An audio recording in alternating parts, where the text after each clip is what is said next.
Thanks, Chair, and thanks to the witnesses for coming in. Could you clarify to me, from our understanding, that you get approximately 1.5 to 2 million a year from levies? I'll just do a few quick fire questions. Is that correct? Okay, a direct question to the witnesses there. Yeah, Mr. Maloney. Yeah, in actual fact, we're generating something in the region of around 3.2, 3.3 million in levy each year at the moment, and that's one of the main means by which we fund ourselves. Is that including I'm talking about when new plastic comes into the country? Is that both sides of it when it's collected as well? No, we would generate around 3.3 million in levy, and we would take in perhaps another 1.6, 1.7 million in collection charges that we charge to the farmer at the point of collection. Right.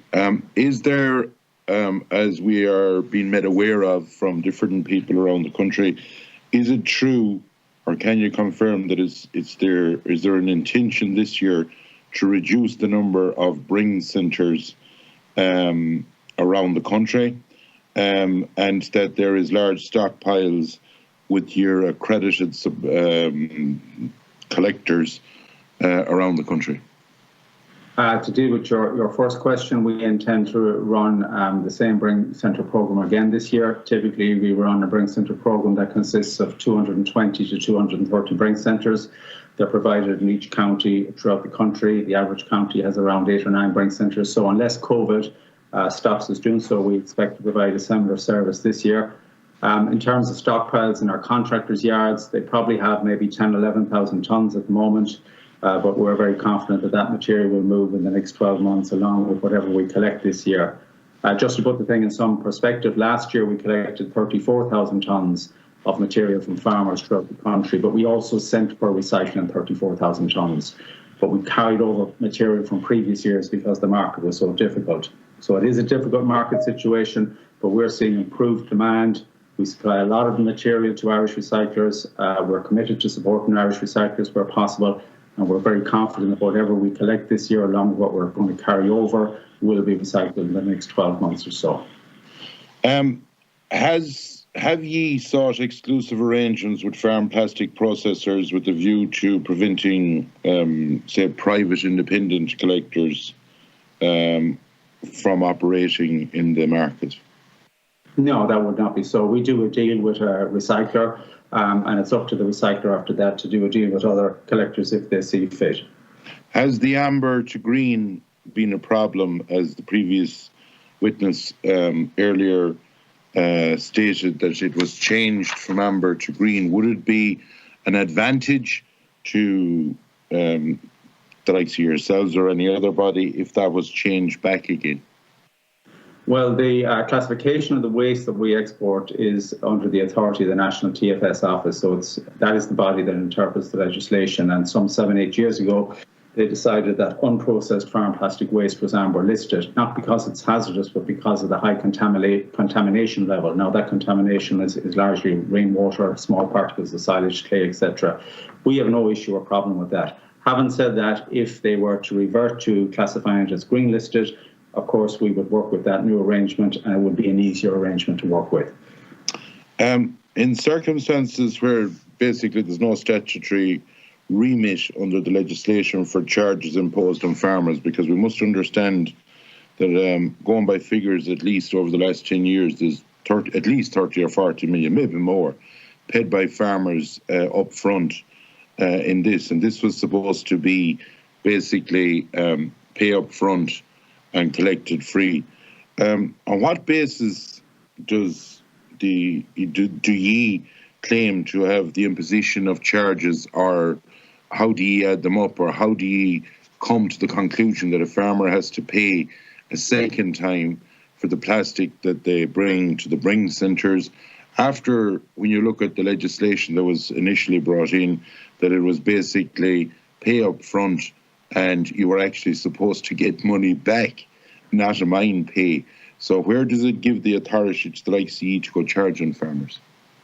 Okay, the regulations allow an approved body, which IFFPG is, to fund itself through the levy if they see fit, and also we have the leeway to charge collection charges. Now, at the moment, we make up around 70% of our income through the recycling levy, and the remaining 30% comes from collection charges, which are weight-based that we charge farmers. We have gone with this model because the weight-based charging encourages farmers to bring in plastic that's less contaminated. So for that reason, we've gone with that model. Now, if we were to abolish collection charges to farmers, we would have to increase the levy because there's a certain amount of funding that we need to operate each year, and we also think it would negatively impact on the quality of the plastic that we bring in at our collection points. Under the say the agreements, you get 100% of the levy to collect 70% of the plastic, right? Which is not a bad deal, I must say. How come that if there's a private operator there that has collected plastic, that they can give the numbers? Because look, I'm a contractor myself, so we know on the line of bailing you have to have the number to give at the different centres. And if that plastic is legitimate, why isn't that handed on to those people in the private side of it that collected in different parts of the country to basically reduce the amount of plastic that's hanging around? And the second part of that question is, if there was a business, and there's, look at and I'm going to be straight and blunt here to you, we would have heard in anecdotal evidence that you were less than cooperative if companies wanted to secure all the plastic to go into a venture of setting up in this country. If a company was prepared to set up, or under the just transition, if something could be worked with the department to set up a recycling, the proper machinery like there is in England, would you be supportive of that, and would you guarantee them all the plastic that you would have? Okay, just to deal with the first part of your question, yes, we do collect 100% of the levy, and as you say, the recycling target is 70%, but last year we collect 80% of what our members place on the market, so we collect in excess of the target. The last few years, as you're aware, have been very difficult in the recycling market, so it's been extremely expensive to send the plastic for recycling, so we had to use all that money to cover those additional costs. Now, we have a track record in the past of passing any cost savings that we achieve because of a good market situation back to farmers and members in the form of reduced charges. So, for example, in the period 2011 to 2013, we reduced farmer charges by 40%. I think we reduced the levy by almost 30%.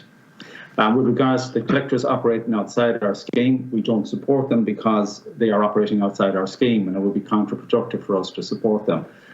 One of the essential elements that contributes to the success of our scheme is the fact that we contract our collectors. They collect exclusively for us. They don't compete with each other, so they can concentrate totally on quality of service provided to farmers.